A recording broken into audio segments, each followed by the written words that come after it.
Hello, everyone. I am so excited. We've got just a great discussion ahead of us. We've got Rhoden Monrose, who's the founder and CEO of Cariclub, on. We're talking about engaging some of America's most talented young people in meaningful advisory roles to great nonprofit organizations. Everybody wins. Stick around. You don't want to miss this episode. Welcome to the Your Mark on the World show with your champion of social good, Devin D. Thorpe. This episode is made possible via the support of our sponsors, including Johnson & Johnson's Caring Crowd. Rhoden, welcome to the show. Thank you very much for having me. Well, I'm thrilled to have you. You're doing some really cool stuff. Tell us about Cariclub. Yeah, so Cariclub is an online platform. We partner with basically Fortune 1000 companies to help get their employees involved with nonprofit boards. Specifically, we focus on young professionals and advisory boards or associate boards of leading nonprofits in different cities. Fantastic. So what is the typical role and function of an associate board? Yeah, so I think it's really helpful to draw a parallel between universities. They always have some sort of alumni association group that they use to kind of engage their pipeline of future trustees.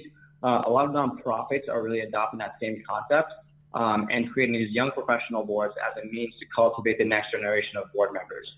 60% of nonprofits have board members who are baby boomers who are retiring, and they see the need to kind of connect with that next generation, and we are helping them to facilitate that. Great. So how did you get started with this? Well, I'd say it's very much like a product of my journey in a way. I'm someone who came here when I was 12 years old, moved to America, and was very much impacted by nonprofits as a beneficiary. And through a series of events, was able to, after college, work on Wall Street, where a lot of my colleagues were people who were board members. And I really got an understanding of the connection that the impact these organizations are having, and the role that an effective board could play in really helping them to realize that vision of their mission. And all those things came together while I realized that a lot of my young professionals wanted to get involved philanthropically. But if you're a busy lawyer, consultant, banker, tech engineer, it's really hard to find those right opportunities that's going to just fall in your lap. So we wanted to make that whole experience seamless for people who definitely care and want to make an impact, but don't really have an easy avenue for making that connection. Well, it is really an important idea. How's it going? It's going really well now. It's a startup, and that comes with all the typical startup challenges. But the good thing is that I enjoy this thoroughly, and I think that that has helped really help me overcome the bumps along the road. But the fact that we have the clients that we have now really validates a lot of the initial thesis, and it's great to be working with firms like Morgan Stanley and Unilever and Deloitte and KKR, and these firms are all companies that are willing to pay for this for their employees, and that says a lot.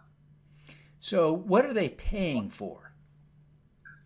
Yeah, so you could sort of draw a parallel. They're paying for their employees to have access to our platform. Access to our platform means that the employees, they have the ability to access any one of the hundreds of organizations on our platform, and they can apply to join the boards or go to any of their events to get to know the organization some more. But it's really an experience that they're paying for. And ultimately, the goal is to get them placed on boards. And how many people have you placed on board so far? So far, we've placed about, I want to say about almost 500, a little bit more than that, but about 500 employees over the past 3 years. So far, they've raised collectively, conservatively, about $25 million for various nonprofits. And again, we're talking about young professionals, typical age range 25 to 35. The amount of impact that they've been able to have in this amount of time has just been absolutely tremendous. Well, it is exciting to see, this engagement. As I think about it, there are two beneficiaries to your program, maybe three, right? There is a nonprofit that's benefiting. There is a relatively young professional that's benefiting in terms of career development, networking, and also an opportunity to give back. And then that professional's employer. When you started this, who were you thinking about first? Definitely the employee, the young professional. I really saw an opportunity to create a platform that really galvanized and kind of really built that millennial cohort, helped them get involved with philanthropy today. There was this understanding that we did not want to wait 20, 30 years down the line when we became partners, managing directors, or C-suite. We want to get involved now. But we didn't want to do it at the expense of our professional aspirations. And so really bringing those things together in a way that actually is complementary, that was a huge motivating factor for me. There was a lot of doubt in the beginning about whether companies were actually going to be willing to pay for it, but thankfully those doubts have been silenced.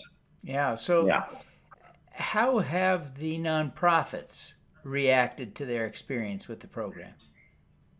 Oh my God, it's actually the most amazing part of the experience is that from time to time I will always run into someone who's the director of development or the executive director at a nonprofit, and they would tell me this story about someone that we placed on their board and how this person's absolutely just crushing it. One story that sticks in my mind is someone that we recently placed on the board for the Trust for Public Plan. His actually a former colleague of mine. He used to work at Citigroup, so things really came full circle. I used to work there, so now they're a client. So we were able to get him on the board for the Trust for Public Plan, and he was able to work through to get them a huge grant, and it was just like a cool thing to witness that like this product that I built had this impact on this person I used to work with and this organization that I didn't even know about like that well. So like those are the best. Oh, that's great. Now, what is the pitch you make to employers to get them to pay? So fundamentally, millennials will be about 50% of the workforce in 2020, about 75 by like 2030. If you are a company that cares about retaining and attracting that talent pool, you cannot ignore this. Millennials are really demanding that the companies do well and do good. Those are not mutually exclusive.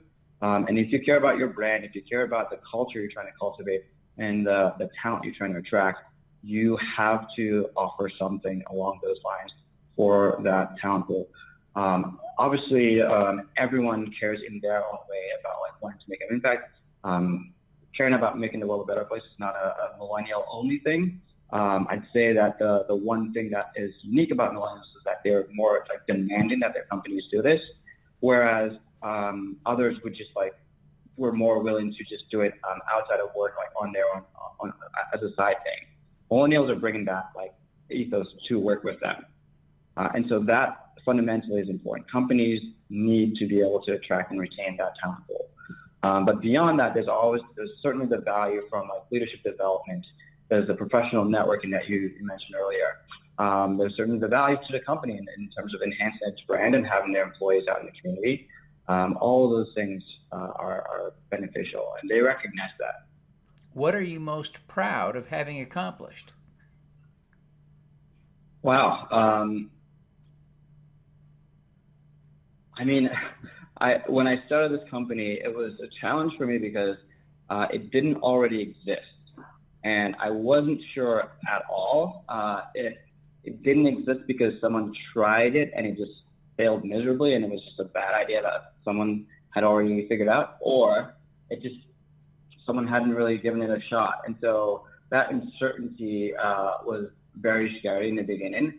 So the fact that I was willing to leave this high-paying job that I've actually enjoyed was something that was something I'm very proud of the fact that I was able to do that and it actually worked. And the connections that are able to happen through our platform is something that I truly appreciate. What is the most important lesson you've learned since you started your business? Ooh, so many. Let's see. I guess fundamentally the importance of being focused. It's easy to try to do everything and be everything in the beginning, but it's really just a bad idea. Understanding the essence of the mission and the vision of the company and really staying true to that, it is just mission critical. Like, it's really tough. One of those hard lessons to learn in the early days. But like when I really turned and really became more focused on executing the core of what we're trying to do, that made a huge difference. You know, a lot of people experienced what you experienced and did nothing. Why did you ultimately choose to do something? I think for me, it was a personal decision. I've had other ideas that I did not pursue.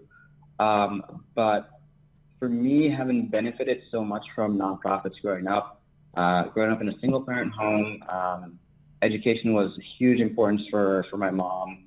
And my sister and I were able to go to some of the best high schools in the country because of the supplementary support that we got from nonprofits and from scholarships. And so I just personally know the value that nonprofits create when they invest in their communities. And so when I saw an opportunity to bring that world together with the corporate world that I was familiar with while working on Wall Street, I had to do it. Like, this is what I was meant to do. And it didn't happen overnight, but eventually realized that I could not ignore this opportunity. Yeah, that's cool. Rhoden, what is your superpower?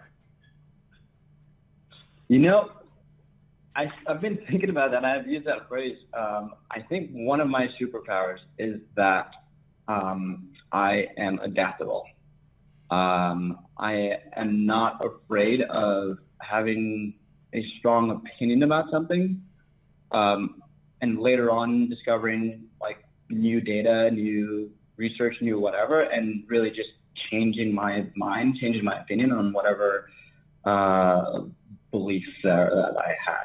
I think that is not easy. The cognitive dissonance is a tough thing for people to reconcile, but I enjoy finding ways, learning more and adapting my worldview based on reality.